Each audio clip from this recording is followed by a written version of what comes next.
صدیق اکبر رضی اللہ تعالیٰ نے جب حضور کے ساتھ نکلے ہیں تو 6 باتیں اچھی طرح سمجھیں۔ نمبر 1، حضرت صدیق اکبر نے ہجرت پر جانے سے 4 ماہ پہلے 2 اونٹ تیار کر لیے تھے کہ کسی وقت بھی ہجرت کو کمانا ہے اور شاید ہم دونوں کو اکٹھا جانا پڑے اللہ۔ نمبر 2، اندھیری رات میں راستہ بتانے کے لیے عبداللہ بن ارقد کو اجرت پر تیار کر لیا تھا کہ راستہ بتانا ہے اور فلاں وقت ہمارے پاس پہنچ جاؤ۔ نمبر 3، اپنے بیٹے عبداللہ رضی کو یہ ذمہ داری سونپ دی کہ تم نے مکہ کی CID رہنی ہے، حالات ہم تک پہنچانا ہے کہ کیا ہو رہا ہے، رپورٹنگ کرو۔ نمبر 4، اپنی بیٹی اسما کو ذمہ داری لگا دی کہ ہم جہاں تک جائیں گے اطلاع مل جائے گی، کھانا وہاں پہنچانے کا انتظام کرنا ہے۔ نمبر 5، اپنے آزاد کردہ غلام عامر بن فہیرہ کی ذمہ داری لگا دی کہ بکریاں چراتے چراتے شام کو وہاں جگہ پر لے آنا، ہم وہاں پہ تازہ دودھ پی لیں۔ اللہ اکبر اللہ اکبر۔ صدیق اکبر رضی اللہ عنہ۔ 6ٹھی بات، گھر میں جتنا مال تھا سمیٹ کے حضور کے ساتھ چل پڑے۔ والد نابینے تھے، بوڑھے تھے، بیٹی سے کہا اسما 2 دکھ ہو گئے، ایک تو بیٹا چلا گیا تمہارا باپ، اور دوسرا دکھ گھر میں چھوڑے ہی کچھ نہیں۔ ان نے باپ کو تسلی دینے کے لیے ایک مٹکے میں یا گھڑے میں پتھر رکھے اوپر باپ کا ہاتھ پھروا، دیکھے کتنا وزنی ہے، پیسے یہاں پر ہیں، مال چھوڑ کر گئے ہیں۔ انہوں نے کہا چلو ایک دکھ تو ہے لیکن دوسری مالی پریشانی تو نہیں ہے، کچھ فرق نہیں پڑتا۔ تو صدیق اکبر نے کتنا اہتمام کیا ہے پیغمبر کے ساتھ صلی اللہ علیہ وسلم کے ساتھ جانے کا۔ اب حضور پاک صلی اللہ علیہ وسلم کے ساتھ آپ چل رہے ہیں، اب کبھی آگے کبھی پیچھے، کبھی دائیں کبھی بائیں۔ حضور نے پوچھا کیا ہوا، ایسا کیوں ہو رہا ہے؟ اب دل میں خیالات ہے کہ دشمن آگے نہ چھپاؤ، آگے ہوتا ہے، خیالات ہے پیچھے سے حملہ نہ ہو، پیچھے ہوتے ہیں، خیالات ہے دائیں سے نہ ہو، دائیں طرف ہو جاتے ہیں، ذہن میں آئے بائیں نہ ہو، یوں عجیب۔ صدیق اکبر پر غم ہے رسول اکرم صلی اللہ علیہ وسلم کو سنبھالنے کا اور آپ کی حفاظت کا۔ پتھریلی زمین ہے، پاؤں زخمی ہو رہے ہیں، صدیق اکبر کے پاؤں بھی زخمی ہوئے، رسول اللہ صلی اللہ علیہ وسلم کے بھی زخمی ہوئے، خون مبارک نکلنے لگا۔ صدیق اکبر بیٹھ کے حضور میرے کندھوں پر تشریف فرما ہو جائے۔ اس اپنے خادم کے دل جوئی کے لیے پیغمبر کندھوں پر سوار ہو گئے۔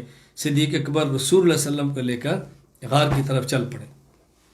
یہاں بات سمجھنا، جب رسول اللہ صلی اللہ علیہ وسلم مکہ مکرمہ سے مدینہ جا رہے، اہل مکہ کی امانتیں تھیں، علی کو ان کے حوالے کر دیا کہ علی ان کی امانتیں سپرد کرو پھر آنا، اور خود کو ابو بکر کے ساتھ چلا دیا۔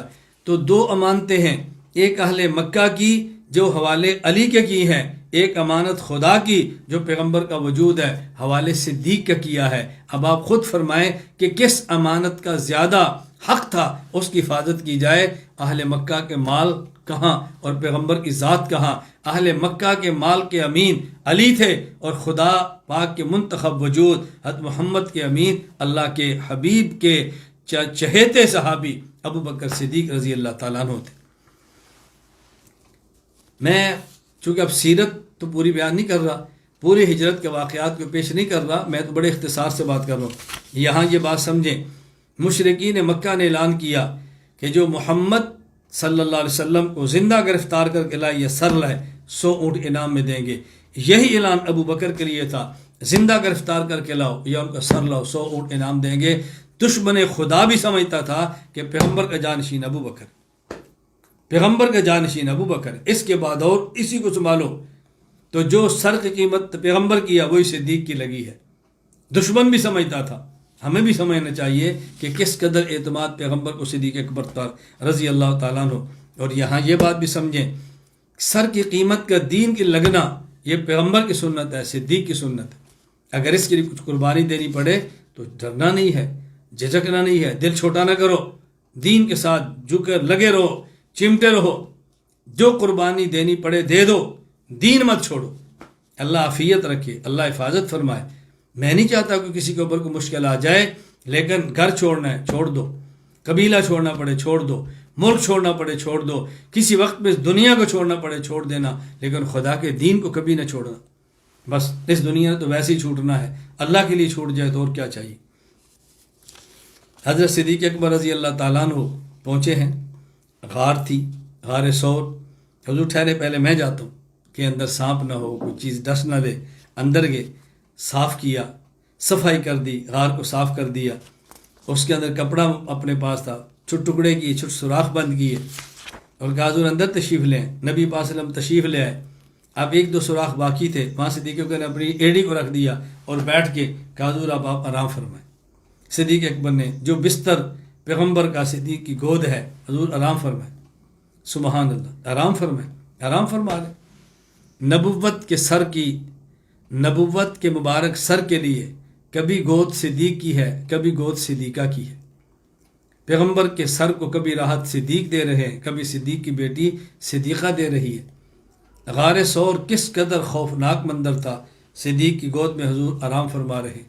جب دنیا چھوڑ کے قبر کی طرف جا رہے ہیں تو صدیق کی بیٹی صدیقہ کی گود میں حضور آرام فرما رہے تھے، اور یہاں سے آپ کی جان دنیا سے یعنی آپ کی جانے جانا اللہ کے حوالے ہوگی۔ میں اس پر ایک نقطہ عرض کرتا ہوں، باتیں بہت کہنے والی ہیں، میں ایک بات عرض کرتا ہوں۔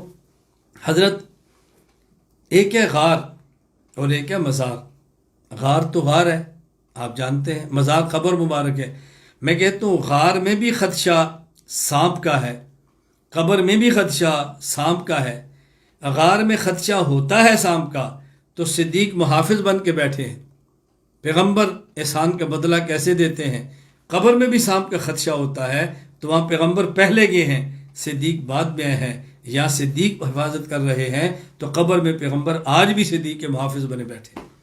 فرق یہ ہے کہ یہاں تو موذی آیا اور صدیق نے اپنی ایڑی پر اس کے ڈنگ سے برداشت کیے، نبوت کو بلایا، اور وہاں جہاں پیغمبر آرام فرما ہے وہاں تو کسی موذی کا آنے کا تصور بھی نہیں۔ پیغمبر کا وجود اطہر جنت العالیٰ سے افضل جگہ موجود ہے، وہاں کسی موذی نے کہاں پر کیا آنا ہے۔ لیکن صدیق حضور پاک صلی اللہ علیہ وسلم کی معیت میں آج محفوظ ہیں اور قیامت تک محفوظ رہیں گے انشاءاللہ ثم انشاءاللہ۔ یہ جو صدیق اکبر رضی اللہ تعالیٰ عنہ اس موقع پر زہر لگا تھا اور سانپ نے ڈسا تھا، امام علی بن سلطان محمد ابو الحسن نور الدین ملا علی قاری رحمہ اللہ، وفات 1014 ہجری، حضرت نے یہ بات فرمائی ہے کہ وَكَانَ أَيِ الْإِنْتِقَاذُ سَبَبَ مَوْتِهِ فَحَصَلَ لَهُ شَهَادَةٌ فِي سَبِيلِ اللَّهِ، کہ حضرت صدیق اکبر رضی اللہ تعالی عنہ کو جو سانپ نے ڈسا تھا اس وقت اس کا اثر ختم ہو گیا، اور موت کے وقت یہی اثر پلٹا اور یہ آپ کے موت کا بظاہر سبب بنا، تو صدیق اکبر کو بھی اللہ کے راستے میں شہادت نصیب ہوئی ہے۔ یہ عجیب بات ہے، رسول اللہ صلی اللہ علیہ وسلم کو زہر کا ملا ہوا گوشت خیبر کے موقع پر یہودیہ عورت نے دیا، آپ نے لقمہ منہ میں رکھ لیا، وہی آ گئی، اطلاع مل گئی، آپ نے اس کو باہر پھینک دیا۔ امی عائشہ رضی اللہ تعالیٰ نے فرماتی ہیں اس زہر کا اثر بوقت موت پھر ابھر آیا اور حضور کی شہادت کے دنیا سے جانے کا سبب وہی بنا۔ تو جس طرح پیغمبر پاک کی موت کا سبب زہر کے اثر کا دوبارہ ابھرنا تھا، صدیق اکبر کی موت کا سبب اس زہر کے اثر کا دوبارہ ابھرنا تھا۔ جس طرح ان کو اس طرح شہادت ملی، صدیق کو بھی اسی طرح شہادت ملی۔ تو دیکھیں کس طرح مماثلت ہے پیغمبر اور صدیق اکبر میں۔